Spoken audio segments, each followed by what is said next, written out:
मुंबई महापालिकेत भाजप आणि शिवसेनेतील नगरसेवकांमध्ये नाले सफाईवरून चढाओढ। महापौर आणि उपमहापौरांचे नाले सफाईच्या पाहणीसाठी वेगवेगळे दौरे। काही दिवसांपूर्वी महापौर रितू तावडे यांनी नाले सफाईची पाहणी केली। आज उपमहापौर संजय घाडी नाले सफाईची पाहणी करणार आहेत। राज्याचं लक्ष लागलेल्या कोल्हापूरच्या गोकुळ दूध संघ निवडणूक प्रकरणात नवा ट्विस्ट। गोकुळची निवडणूक 90 दिवसात घ्या, सुप्रीम कोर्टाचे आदेश। राज्य सरकारकडून प्रशासक नेमल्यानंतर 2च दिवसात सुप्रीम कोर्टाचे आदेश। कोल्हापुरातील गोकुळ दूध संघाच्या निवडणुकीबाबत सुप्रीम कोर्टाने दिलेल्या निर्णयाचं दूध उत्पादक म्हणून आम्ही स्वागत करतोय, अशी प्रतिक्रिया काँग्रेसचे नेते सतेज पाटील यांनी दिली। तसंच गोकुळवर ताबा मिळवायचं जे षडयंत्र रचलं होतं ते सुप्रीम कोर्टाने हाणून पाडलंय, असंही सतेज पाटील म्हणाले। सुप्रीम कोर्टाच्या निर्णयाचं दूध उत्पादक म्हणून आम्ही स्वागत करतो। जे षडयंत्र रचलं होतं प्रशासकाच्या माध्यमातून या गोकुळ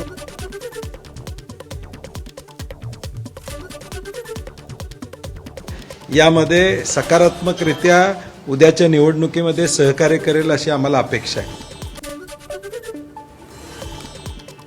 भारत माता की जय आम्ही जरूर म्हणू, आमचा विरोध वंदे मातरमला। समाजवादीचे प्रदेश सरचिटणीस फरहान आझमी यांचं भिवंडीत विधान। भिवंडीतील सपाच्या कार्यालयाचं त्यांनी उद्घाटन केलं।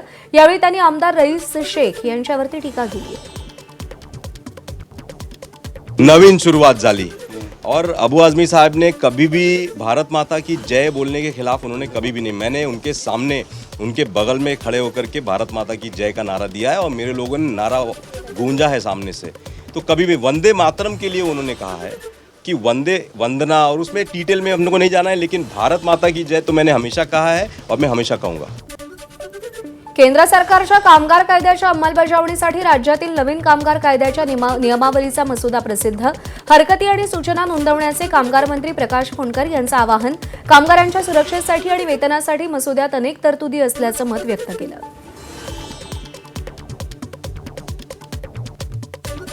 सदरच्या अधिसूचनेवर नमूद केलेला कालावधी संपुष्टात येण्यापूर्वी उक्त प्रारूपाच्या बाबतीत राज्यातील सर्व औद्योगिक आस्थापना, बांधकाम व्यावसायिक, प्लॅटफॉर्म व गिग वर्कर व सर्व कामगार संघटना आणि व्यक्ती यांना हरकती व सूचना सादर करण्याबाबत मी आवाहन करत आहे। अंबरनाथ नगरपालिकेमध्ये भाजप की शिवसेना अधिकृत गट कुणाचा याचा फैसला अद्यापही रखडला। 5 मेची डेडलाईन उलटूनही जिल्हाधिकाऱ्यांचा निकाल नाही। राष्ट्रवादीच्या 4 नगरसेवकांच्या भवितव्याकडे सगळ्यांचं लक्ष। निकाल रखडल्यानं अंबरनाथच्या राजकारणात चर्चांना उधाण।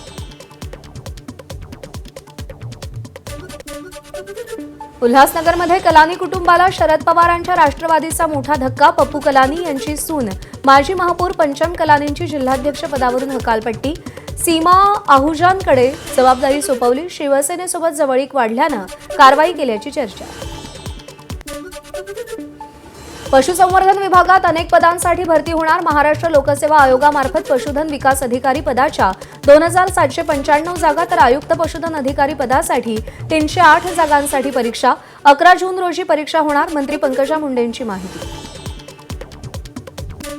उल्हासनगरच्या सेंट्रल रुग्णालयात संतप्त नातेवाईकांचा राडा। उपचारादरम्यान रुग्णाचा मृत्यू झाल्यानंतर नातेवाईकांची तोडफोड करणाऱ्यांविरुद्ध गुन्हा दाखल, तर निषेधार्थ डॉक्टर आणि कर्मचाऱ्यांचं कामबंद आंदोलन। अशोक खरातच्या बँक लॉकरमधून सोनं, चांदी आणि डॉलर्स जप्त। ईडीच्या कारवाईत 1 कोटी 10 लाख रुपये किमतीचं सोनं जप्त। लॉकरमधील जवळपास 5.25 लाख रुपये किमतीचे 5500 डॉलर्स चलनही जप्त। खरातच्या मुलीच्या उपस्थितीत ईडीची कारवाई।